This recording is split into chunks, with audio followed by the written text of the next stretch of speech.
Hello मेरे प्यारे बच्चों, कैसे हैं आप सभी। उम्मीद है आप सब बढ़िया होंगे, तबीयत पानी एकदम मस्त होगी। तो स्वागत है आप सभी का स्टडी विद अनीस सर के इस नए वीडियो में, है ना। तो इस चैनल को आप लोग सब्सक्राइब कर लीजिए ताकि क्या हो कि हमारे नेक्स्ट वीडियो की नोटिफिकेशन आप तक पहुंच जाए। तो बच्चों, पिछली वीडियो में हम लोगों ने केमिस्ट्री के कुछ बेसिक इंट्रोडक्शन के बारे में जाना था, है ना। हमने मोल कॉन्सेप्ट पे, है ना, मोल और धारणा के बारे में थोड़ी सी बातचीत की थी। तो जहाँ पे हमने समझा था कि मोल बेसिकली क्या है, एक संख्या है ना, जिसकी वैल्यू क्या होती है 6.022 × 1023, है ना। और इस संख्या को आवोगैद्रो संख्या भी कहते हैं। मतलब 6.022 अगर इतनी बड़ी संख्या है तो इसको हम क्या बोल देते हैं, बार बार इतना बोलने से अच्छा है बोल देते हैं कि ये एक मोल है। ठीक, जैसे बोलते हैं ना कि 1000 ग्राम वाटर है तो इसको हम सीधे बोल देते हैं कि 1 लीटर वाटर है ना। तो वैसे ही एक मोल क्या है, एक संख्या है जिसकी वैल्यू क्या होती है 6.022 × 1023। चलिए आज हम डिस्कस करने वाले हैं मोल अंश के बारे में। ठीक, तो पहले मोलों की संख्या निकालना सीखेंगे, उसके बाद हम क्या निकालना सीखेंगे, मोल अंश निकालना सीखेंगे किसी भी चीज़ का, है ना। तो चलिए सबसे हम पहले डिस्कस करते हैं कि मोलों की संख्या निकालने का फॉर्मूला क्या होता है। किसी भी चीज़ में, है ना, मोलों की संख्या कैसे निकालते हैं। तो मोलों की संख्या निकालने के लिए फॉर्मूला क्या होता है, मोलों की संख्या, है ना, बराबर क्या होता है, भार बटा अणुभार, है ना।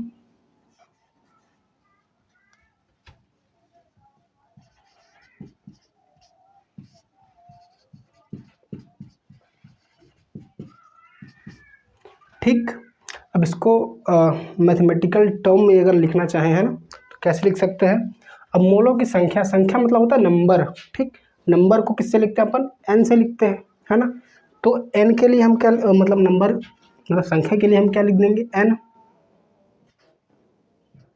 बराबर भार का मतलब होता है वेट, है ना। तो वेट यहाँ पे मैं इंग्लिश में भी लिख देता हूँ,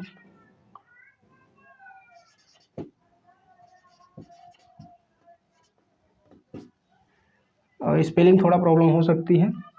अणुभार का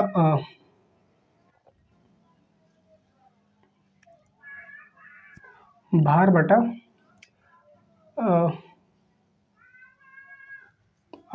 परमाणु भार, भार बटा अणुभार। ठीक, मोलर मास,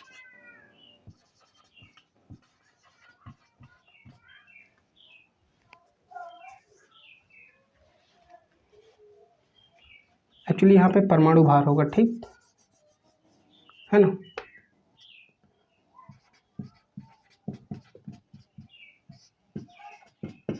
यानी मोलर मास, है ना। तो इसका पहला लेटर डब्ल्यू है, डब्ल्यू लेते हैं बटे, अब इसका पहला लेटर एम है तो एम ले लेते हैं, है ना।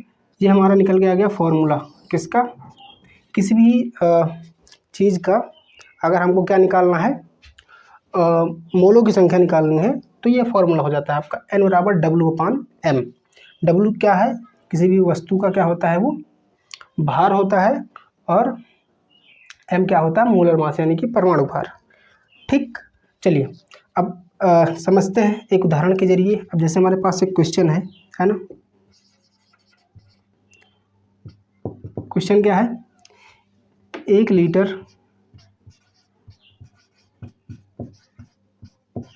जल में H2O के अणुओं की संख्या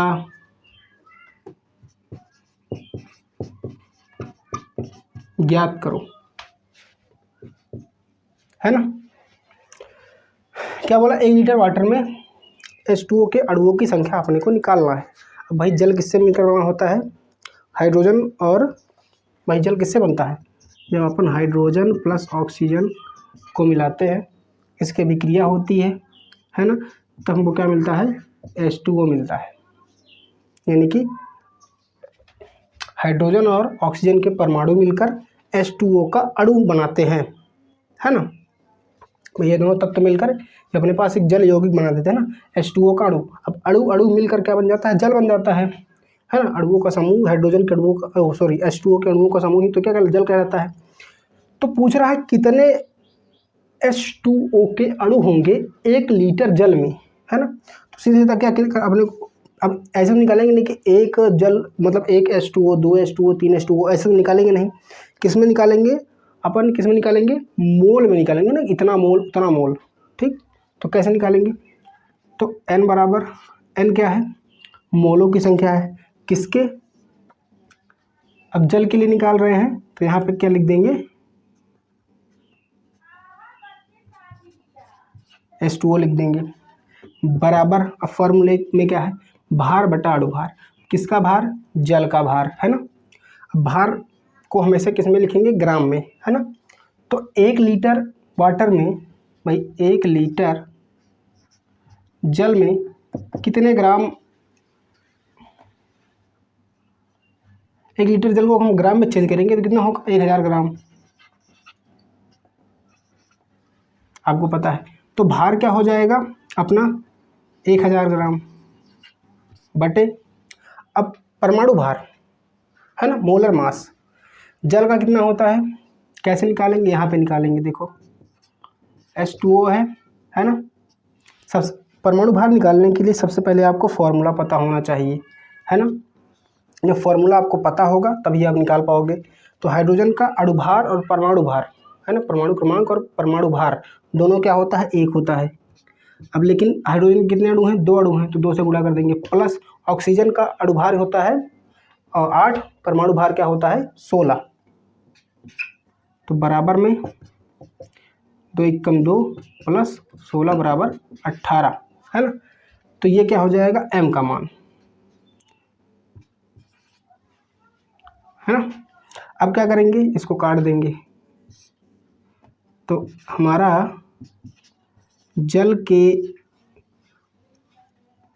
मोलों की संख्या कितनी हो जाएगी 1 लीटर में, काटेंगे तो 18 पंचे 90, फिर एक बार जीरो उतरेगा, फिर 5 बार जाएगा, फिर पॉइंट लगेगा, फिर 5 बार, फिर 5 बार, तो 55.55 मोल, इतना मोल निकल के आएगा 1 लीटर वाटर, मतलब 1 लीटर जल में H2O के अणुओं की जो संख्या होगी वो इतनी मोल होगी। अब इसको पूरा एकदम 1 2 मतलब पूरी संख्या में काउंट करना है, ये तो मोल में निकल के आया।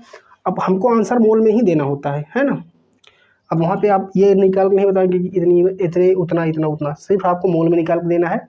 उसके लिए आपको क्या करना पड़ेगा, अगर आप इसको संख्या में निकालना चाहते हैं तो इसमें क्या करेंगे, देखो अब 1 मोल का मान कितना होता है, 1 मोल बराबर कितना होता है, 6.022 गुणे 10 घात 23, है ना। इतने मोल का कितना हो जाएगा भाई, 55.55 मोल का कितना हो जाएगा, तो 55.55 गुणे इतना 6.022 गुणे 10 घात 23, है ना। दिख रहा है कि नहीं भाई, साफ साफ, हाँ एकदम क्लियर है, दिख रहा है। तो ये पूरी संख्या निकल के आ जाएगी, है ना। लेकिन हमको ये नहीं निकालना है, हमको सिर्फ मोल में निकाल के देना है आंसर। तो ये हमारा क्या हो जाएगा, इसका आंसर हो जाएगा, है ना। अब ये रही बात मोलों की संख्या निकालने का, ठीक।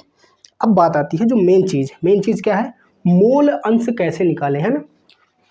सबसे हर एक जितना भी आप इस चैप्टर में न्यूमेरिकल लगाने वाले हैं, जितना भी फॉर्मूला यूज करेंगे, हर जगह पे आपको मोल अंश निकालना पड़ेगा ही पड़ेगा।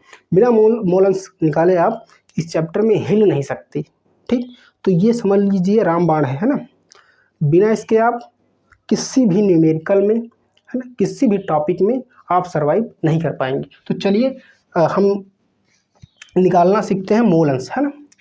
तो अब मोल अंश मैं हेडिंग डालता हूँ यहाँ पे,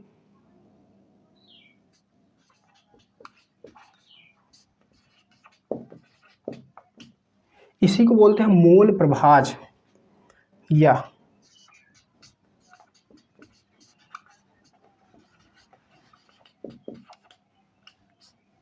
ठीक। दोनों एक ही चीज़ है। अब मैं यहाँ पे कुछ इंपॉर्टेंट चीज़ें लिख रहा हूँ, आप ध्यान देना, है ना। जब भी हम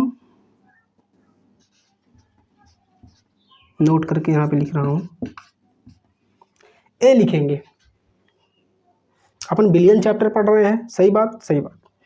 बिलियन में दो चीज़ें होती हैं, एक विलायक और एक विलेय। तो जब भी हम ए लिखेंगे तो ए का हमारा मतलब होगा विलायक, यानी कि सॉल्वेंट।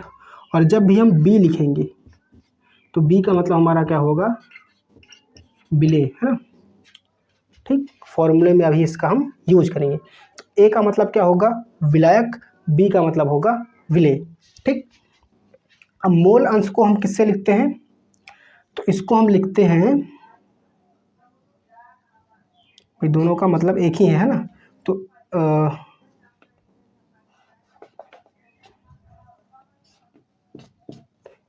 इन दोनों का मतलब होता है एक्स। ठीक, एक्स का मतलब होता है मोल अंश, है ना। अब बात यह है कि किसका निकाल रहे हैं, विलेय का निकाल रहे हैं फिर विलायक का, है ना। तो जैसे हम किसका निकाल रहे हैं, अभी विलेय का निकाल रहे हैं, तो विलेय के लिए फॉर्मूला क्या बन जाएगा, एक्स बेस में क्या लिखेंगे, बी। एक्स का मतलब होता है मोल अंश, किसका मोल अंश, बी यानी विलेय का। ठीक,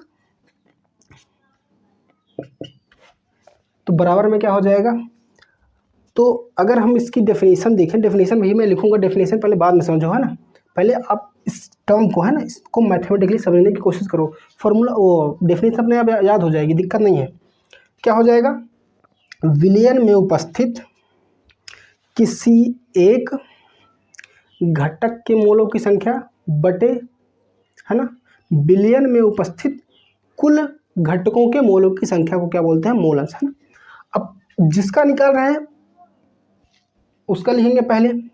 अब बी का निकाल रहे हैं ना, बी का मोल निकाल रहे हैं, तो क्या हो जाएगा, बी के मोलों की संख्या एन बी। ठीक, एन का मतलब होता है मोलों की संख्या, किसके मोलों की संख्या, तो विलेय के मोलों की संख्या, है ना। बटे में क्या हो जाएगा, दो घटक है बिलियन में, भाई विलेय है, विलियन कैसे बनता है, विलेय प्लस विलायक। हमारे पास दो घटक होते हैं विलेन में, विलेय होता है और दो कंपोनेंट्स, है ना, विलेय और विलायक। तो बोल रहा है ना कि किसी एक घटक के मोलों की संख्या बटे विलेन में उपस्थित कुल घटकों के मोलों की संख्या। तो कुल घटक कितने हैं, दो, विलेय प्लस विलायक। तो क्या हो जाएगा, विलेय के मोलों की संख्या बटे ओ प्लस विलायक के मोलों की संख्या, है ना। तो एन, ए का मतलब विलायक, ये हमारा बन गया फॉर्मूला, है ना। ध्यान से समझिए, एक्स का मतलब होता है मोल अंश। ठीक, मोल अंश को एक्स से डिनोट करते हैं। बी मतलब किसका निकाल रहे हैं हम, मोल अंश, विलेय का निकाल रहे हैं, है ना। बी का मतलब विलेय होता है। तो इसका मतलब क्या हो जाएगा, विलेय के मोलों की संख्या बटे विलेय के मोलों की संख्या प्लस विलायक के मोलों की संख्या, है ना। इसी को हम क्या बोलते हैं, मोल प्रभाज या फिर मोल अंश या फिर मोल फ्रैक्शन बोलते हैं। अब इसको चलिए ओपन करते हैं ना, तो ओपन कैसे होगा, एन बी, है ना। अब एन क्या है, मोलों की संख्या, किसके, बी के। तो यहाँ पे भार किसका हो जाएगा, बी का, मतलब विलेय का।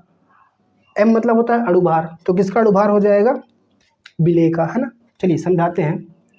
तो यहाँ पे हो जाएगा डब्लू,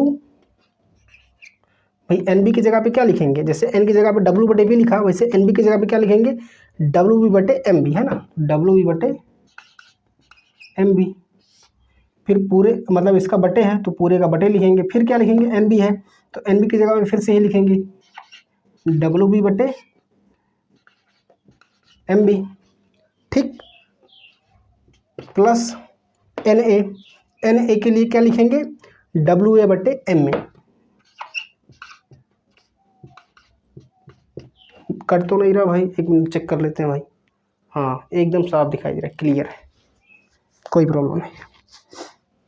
इधर बराबर में क्या चल रहा है, एक्स ऑफ बी चल रहा है ना। तो ये हमारा फॉर्मूला निकल के आता है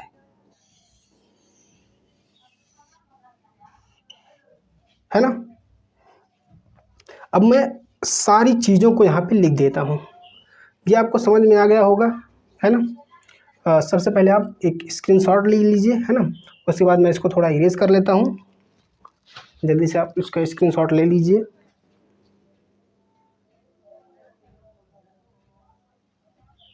चलिए मैं थोड़ा सा इसको क्या करता हूँ, इरेज कर देता हूँ।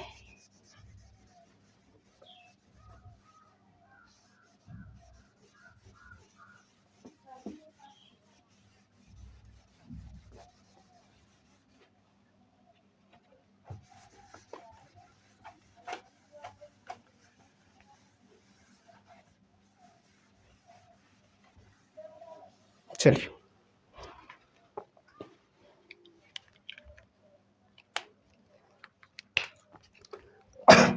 ये जो टर्म मैंने लिखा है उसी चीज़ को मैं यहाँ पे बराबर में हिंदी में करके लिख रहा हूँ, ठीक। एन बी मतलब विलेय के मोलों की संख्या।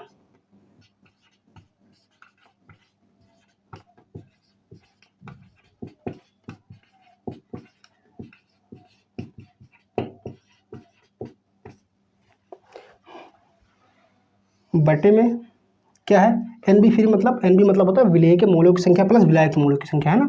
तो क्या लिखेंगे, विलेय के मोलों की संख्या। राइटिंग एक बार में बताइए कैसी है।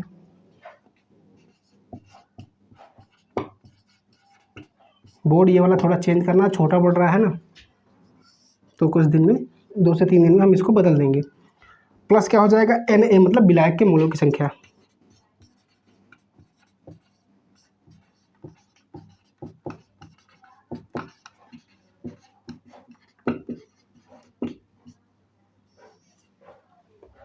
है ना। अब बराबर में अगर हम लिखें, ये हो गया हमारा फॉर्मूला, है ना। तो इसकी परिभाषा क्या हो जाएगी, परिभाषा में लिख देता हूं ऐसे।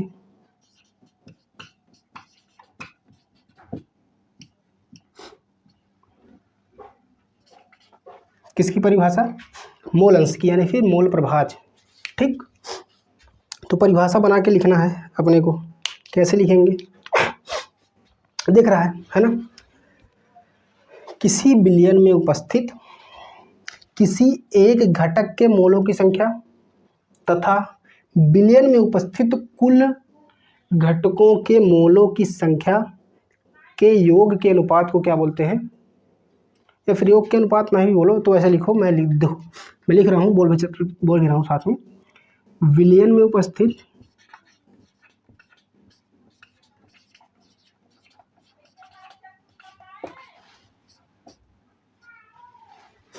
किसी एक घटक के मोलों की संख्या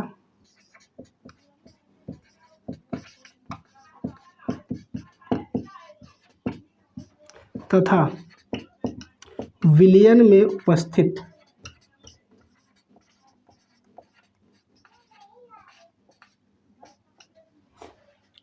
कुल घटकों के मोलों की संख्या।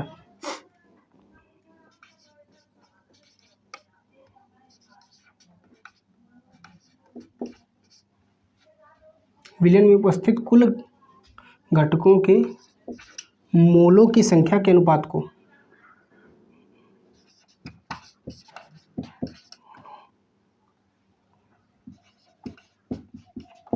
मोलों की संख्या के अनुपात को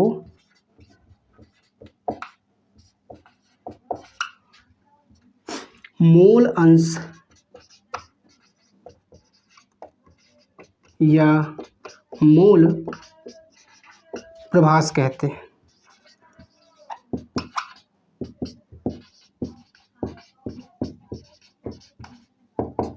क्लियर है ना। ये जो मैंने लिखा है फॉर्मूला, है ना, उसी चीज़ को मैंने यहाँ पे परिभाषा में लिख दिया, है ना। 100% राइट। भाई बटे का मतलब होता है अनुपात यानी कि भाग, ठीक। तो 2 ही घटक होते हैं विलयन में, है ना, एक विलेय होता है एक विलायक। तो जिसका भी घटक जिसका भी मोल अंश निकालेंगे उसको ऊपर रखेंगे और बाकी दोनों को क्या कर देंगे, बटे में कर देंगे, है ना। तो जैसे विलेय का निकाल रहे हैं तो विलेय के मोलों की संख्या तथा विलयन में उपस्थित कुल मोल, तो कुल मोल क्या है, विलेय है प्लस विलायक है, तो विलेय के मोलों की संख्या प्लस विलायक के मोलों की संख्या के अनुपात को, मतलब इन दोनों और इसके अनुपात को क्या बोलेंगे हम, मोल अंश या फिर मोल प्रभाज बोलेंगे। ठीक, वही चीज़ हमने क्या लिखा है, विलयन में उपस्थित किसी एक घटक के मोलों की संख्या तथा विलयन में उपस्थित कुल घटकों के मोलों की संख्या के अनुपात को मोल अंश या फिर मोल प्रभाज कहते हैं। ये तो हो गई परिभाषा वाली बात, है ना। अब यहाँ पे एक एक चीज़ को मैं यहाँ पे लिख देता हूँ ना कि क्या कौन सा क्या चीज़ है ना। तो यहाँ पे WB का मतलब होता है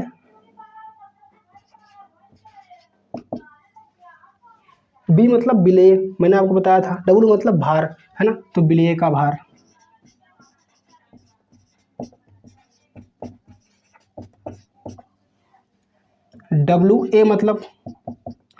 A मतलब विलायक, W मतलब भार ही रहेगा, विलायक का भार।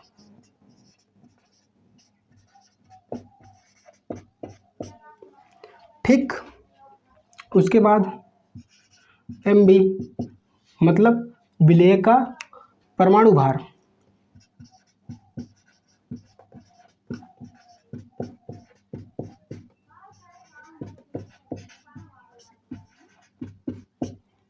और MA मतलब विलायक का परमाणु भार।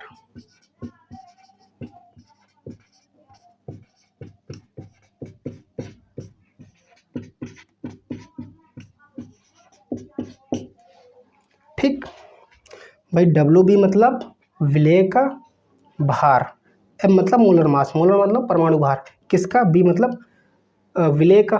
ठीक, उसके बाद क्या है, सेम चीज़ यहाँ पे भी है ना। अब WA मतलब A मतलब विलायक, W मतलब वेट, मतलब वेट मतलब भार किसका, विलायक का। M मतलब मोलर मास, मोलर मास मतलब क्या होता है, परमाणु भार। A मतलब विलायक का। ठीक, तो इस फॉर्मूले को हमने ऐसे करके नोट कर लिया, है ना।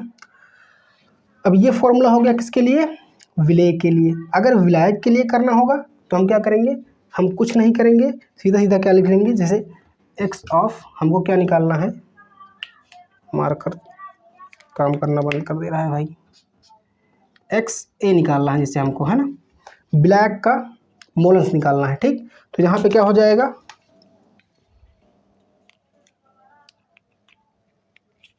देखिए तो NB की जगह पे क्या हो जाएगा, विलायक के मोलों की संख्या यानी Na बटे Na प्लस NB। ठीक, इसको अगर ओपन करके लिखना चाहें, है ना, इस तरह में, तो क्या हो जाएगा, WA बटे MA फिर बटे WA प्लस WA MA, यहाँ पे प्लस WB बटे MB। ये फॉर्मूला निकल के आएगा,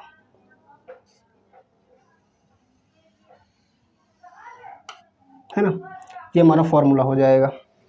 ठीक, दिख रहा है साफ साफ, है ना, एक बार चेक कर लेते हैं बढ़िया से। हाँ, सारी चीज़ें दिखाई दे रही हैं, कोई दिक्कत नहीं है ना। चलिए अब हम क्या करेंगे, एक फॉर्मूला मैं आपको और बता रहा हूँ, है ना। क्या है वो फॉर्मूला, होता है XA प्लस XB बराबर 1। ठीक, इसको नोट करके रख लीजिए, है ना, मोस्ट इम्पोर्टेंट फॉर्मूला है। इसका मतलब होता है कि देखो, जो भी दोनों घटक होंगे, है ना, विलेय प्लस विलायक, विलायक का जो मोल अंश होगा, ठीक, प्लस विलेय का जो मोल अंश होगा, दोनों को जब जोड़ेंगे तो वो किसके बराबर आएगा, 1 के बराबर आएगा, 1 से ज़्यादा कभी नहीं होगा, है ना। इसका मतलब यही है फॉर्मूले का कि जो विलायक का मोल अंश होगा और जो विलेय का मोल अंश होगा, दोनों का जब योग करेंगे तो वो 1 आएगा जोड़ने पर। तो अगर हम सोचो जैसे किसी क्वेश्चन में, कोई क्वेश्चन है ना, उसमें पूछ रहा है कि विलेय का भी मोल अंश आप ज्ञात करो, विलायक का भी मोल अंश ज्ञात करो, तो एक बार तो आप क्या करोगे, पहले विलायक का मतलब विलेय का निकालोगे, फिर विलायक का निकालोगे, है ना, इस फॉर्मूले पे ऐसे रख के, तो ऐसे तो आप परेशान हो जाओगे। तो उसके लिए सिंपल सा फॉर्मूला क्या है, आपने दोनों में से किसी एक का निकाल लिया, है ना, जैसे विलायक का निकाल लिया। ठीक, अब विलायक का निकाल लिया तो विलेय का निकालना है, तो विलायक का फॉर्मूला आपने मतलब विलायक का जो भी मान आया है, जैसे 0.25 आया है, तो आप 0.25 यहाँ रखेंगे, प्लस एक्स बी बराबर 1 और 0.25 को उधर कर देंगे तो एक्स बी बराबर 1 में से इसको घटा देंगे 0.25 को, कितना आएगा 0.75, तो वो एक्स बी का मान निकल जाएगा सिंपल तरीके से। ठीक, चलिए एक क्वेश्चन लेते हैं, है ना, और आपको समझाने की कोशिश करते हैं। और हाँ, ध्यान दीजिएगा, जब भी कोई भी चीज़ बोले, है ना, कि विलेय, देखिए मैं यहाँ पे एक लाइन लिख रहा हूँ, जब भी नोट करके, है ना, बोले कि विलेयन में 25% है ना मिला हुआ है, घुला हुआ है, तो परसेंट का मतलब आप ग्राम समझिएगा, है ना भाई। प्रतिशत का मतलब यहाँ पे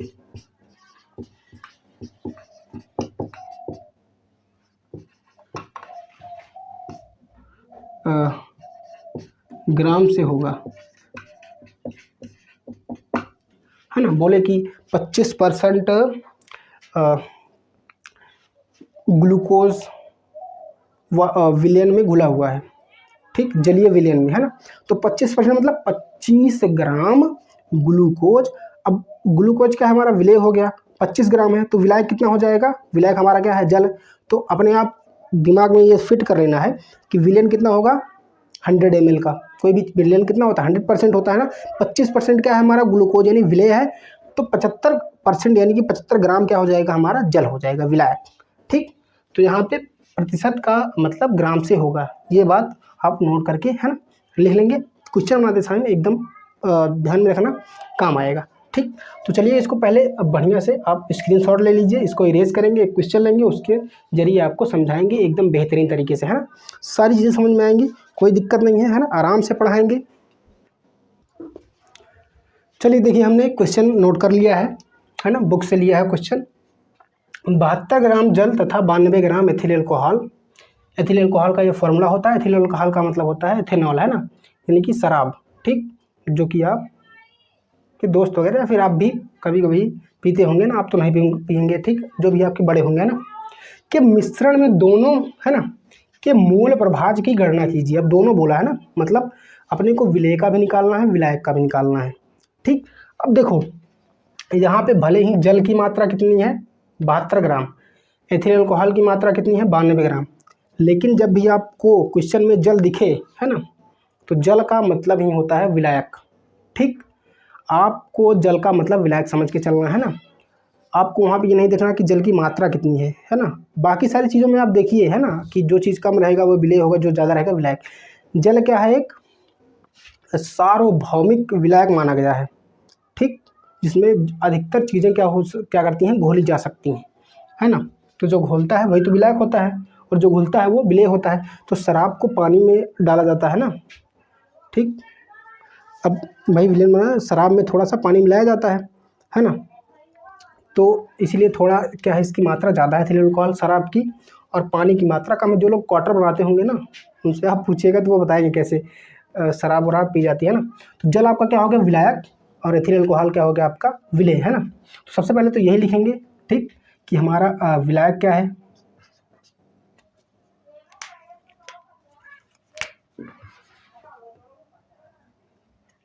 विलायक सीधे सीधे क्या लिखते हैं, जल का भार, है ना।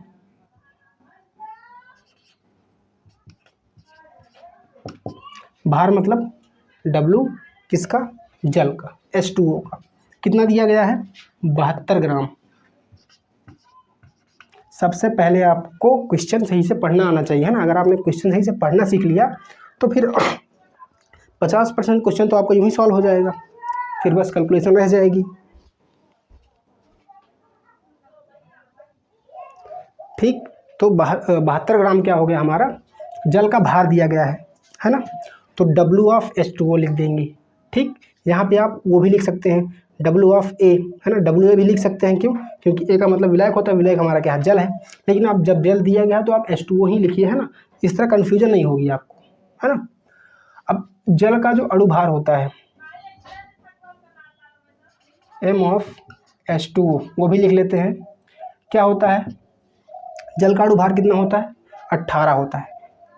अभी हमने निकाला था शुरू में, है ना, कैसे, इसे जल का निकालना है अणुभार। तो हाइड्रोजन का परमाणु भार कितना होता है 1, 2 अणु है तो 2, प्लस ऑक्सीजन का परमाणु भार कितना होता है, अणुभार कितना होता है 8, परमाणु भार कितना हो जाएगा 16। तो 16 is equal to 2 Ekam 2 16 plus 2 18 है ना। तो क्या हो जाएगा 18 इसका परमाणु भार। ठीक, m ऑफ H2O है ना। उसके बाद अब सबसे पहले ले लेते हैं फॉर्मूला है ना। सबसे पहले अगर मान लो जल के लिए हमको निकालना है तो XB मतलब B का मोल अंश, सॉरी H2O जल का मोल अंश हमको निकालना है ना। तो क्या हो जाएगा यहाँ पे जल के मोलों की संख्या बटे जल के मोलों की संख्या प्लस एथिल अल्कोहल के मोलों की संख्या NaOH। ठीक, इसको ओपन कर लेंगे फॉर्मूले को। तो N ऑफ H2O मतलब जल के मोलों की संख्या क्या हो जाएगी, जल का भार बटे जल का अणु भार है ना।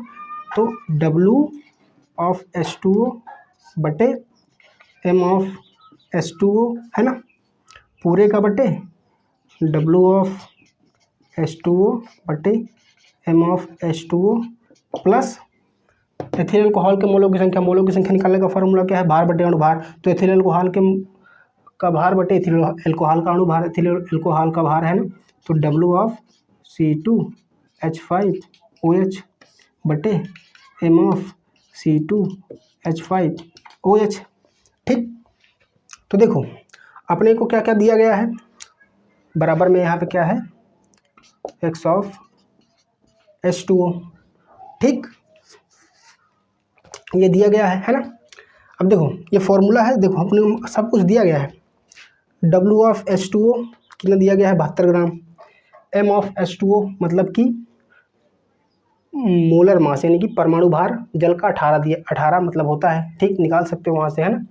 उसके बाद अपना ये सेम चीज़ यहीं पे हो जाएगा ना। उसके बाद वेट ऑफ C2H5OH यानी कि एथिल अल्कोहल का भार। तो एथिल अल्कोहल का भार कितना दिया गया है 92 ग्राम भाई, 72 ग्राम जल और 92 ग्राम एथिल अल्कोहल है ना। बोल रहा है कि वेट ऑफ C2H5OH दिया गया है कितना 92 ग्राम 92 ग्राम। ठीक, अब इसका अणु भार अगर निकालेंगे तो यानी कि M ऑफ C2H5OH कैसे निकालेंगे, फॉर्मूला हमको दिया है ना। वैसे आपको फॉर्मूला इसका याद होना चाहिए क्योंकि आप क्लास 10th करके आए हैं है ना। वहाँ पे IUPAC आपको जब सिखाई जा रही थी क्लास 10th में, आप क्या कर रहे थे भाई, नहीं पढ़े थे, कोई बात नहीं, हम आपको सिखा देंगे निकालना है ना। बस आपको परमाणु भार याद होने चाहिए सबके है ना। मेरी पहले वाली क्लास देखो कि वहाँ पे मैंने आपको बताया है कैसे निकालते हैं। तो पहले सबसे पहले फॉर्मूला लिखते हैं C2H5OH है ना, इसका निकालने के लिए। तो कार्बन का अणु भार कितना होता है 6 है ना।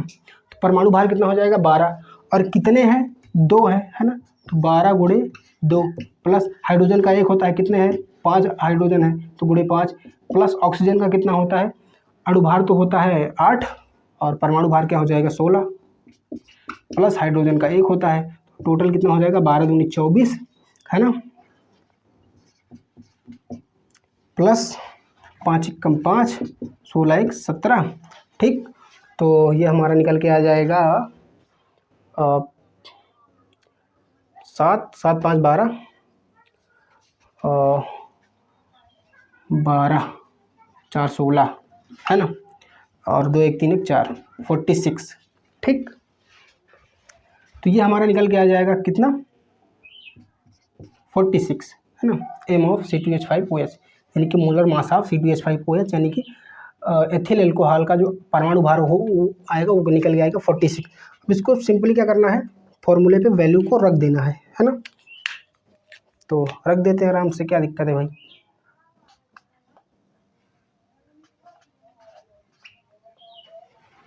है ना,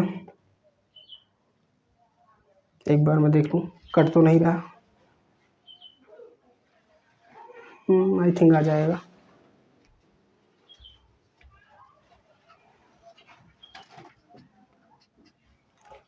तो रखते हैं आराम से।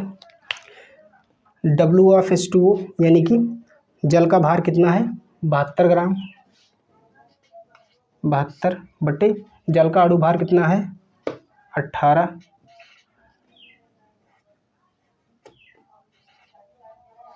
पूरे का बटे फिर से 72/18 प्लस एथिल अल्कोहल का भार कितना है 92 ग्राम। इसका अणु भार कितना निकाले हैं 46, है ना। इसको सही से लिख लेते हैं यहाँ पे।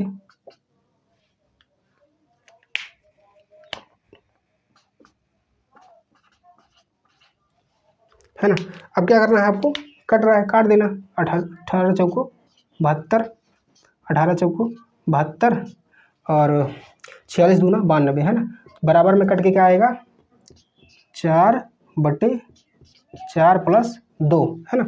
तो ये बराबर हो जाएगा 4/4 2 6, है ना। इसको जब काटोगे आप यहाँ पे साइड में काट लेते हैं। 6 से 4 को डिवाइड करेंगे, है ना। पहले जाएगा नहीं, पॉइंट लगाएंगे, 0 बढ़ाएंगे, है ना। तो 6 छंके 36, क्या कर रहा हूँ मैं, ठीक। 4 बचेगा, फिर से 0 बढ़ाएंगे। अच्छा एक बार पहले 6 छंके 36, 0 बढ़ाएंगे, फिर से 6 बार जाएगा, है ना। 0.66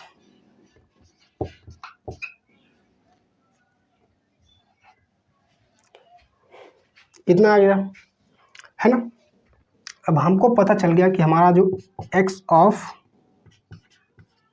H2O है वो है 0.66, ठीक। अब हमको दोनों को निकालने के लिए बोला है ना। एक का तो निकल गया, हमारा विलायक का निकल गया, जल का। अब विलेय का भी निकालना है, तो क्या हम विलेय के लिए भी ऐसे करेंगे, है ना। फिर से ऐसे करेंगे, मूर्खों वाली चीज़ होगी, है ना। मैंने अभी जो याद कीजिए, मैंने आपको फॉर्मूला बताया था, वो फॉर्मूला क्या था, XA + XB = 1। इसी पे रखते हैं।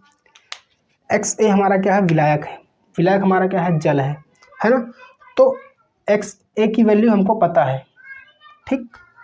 कितना है 0.66, यहाँ पे लिख देंगे 0.66 प्लस XB हमारा क्या है एथिल अल्कोहल। XB मतलब है विलेय के मोलों की संख्या, विलेय हमारा क्या है एथिल अल्कोहल है।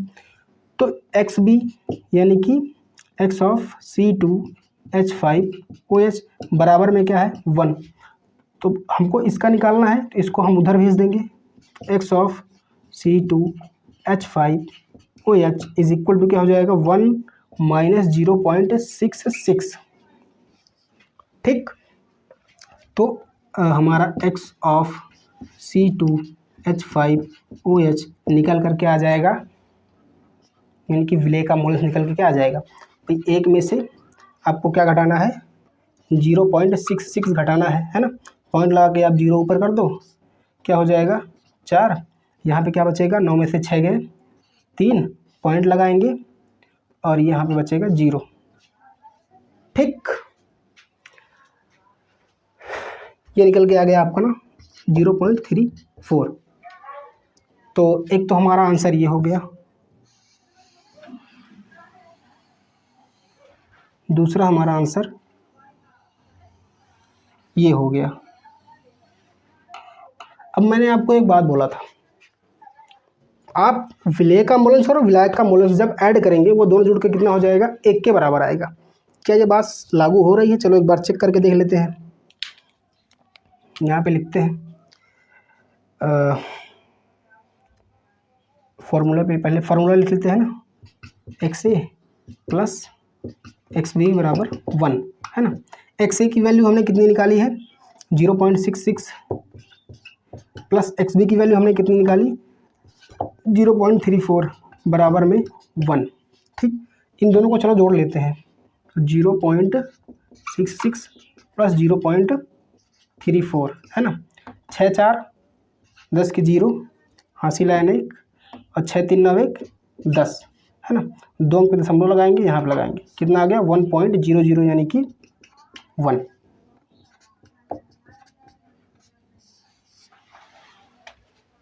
कैसा लगा? मज़ा आया? आएगा, है ना। तो अपने को ये करने की ज़रूरत नहीं है ना। ये हमारा आंसर हो जाएगा। इतना तक आपको करके छोड़ देना। ठीक, तो उम्मीद है ये वीडियो आपको पसंद आई होगी, है ना। सारे कॉन्सेप्ट आपको समझ में आए होंगे, और किसी को प्रॉब्लम हुई होगी तो यहाँ पे हुई होगी, है ना, अड़ू बाहर निकालने के लिए, है ना। तो उसके लिए आप मेरी पहली वाली वीडियो देखिए। अगर वहाँ भी समझ नहीं आता, जो कोई भी प्रॉब्लम है, तो आप प्लीज़ कमेंट करके बताइए कि यहाँ पे ये चीज़ का प्रॉब्लम है। मैं अगली वीडियो में उसका सॉल्यूशन आपको करके दे दूँगा, है ना। तो पढ़ते रहिए, बने रहिए हमारे साथ, ताकि आपकी पढ़ाई बेहतरीन हो सके। और मैंने इस बार टारगेट किया है कि आपको 100 आउट ऑफ 100, है ना। हालांकि 70 का गुणांक होता है, तो वो 30 लेके, है ना। तो उस 30 का मुझे नहीं पता, बाकी आपके 70 में 70, है ना, केमिस्ट्री में और फिजिक्स में। फिजिक्स की क्लास कल से स्टार्ट करूँगा मैं। ठीक, अभी मेरी तबीयत थोड़ा डाउन थी, इसलिए क्लासेस थोड़ा कम हो पा रही थी, है ना। बाकी अभी थोड़ा स्वस्थ हैं, तो कल से फिजिक्स की भी क्लास स्टार्ट कर देंगे। तो फिजिक्स और केमिस्ट्री में 12th में 70 में 70 दिलाने का वादा आपका मैं करता हूँ, आपसे वादा करता हूँ। ठीक, बस आपको मेहनत करनी है, जुड़े रहना है, हमारे साथ लगे रहना है ना। तभी आप 70 में 70 प्राप्त कर सकेंगे। ठीक, तो वीडियो को लाइक करके चैनल को सब्सक्राइब कर लीजिए, है ना। वीडियो को अपने दोस्तों के साथ शेयर कर दीजिए, और मिलते हैं नेक्स्ट वीडियो में। तब तक के लिए बाय, जय हिंद।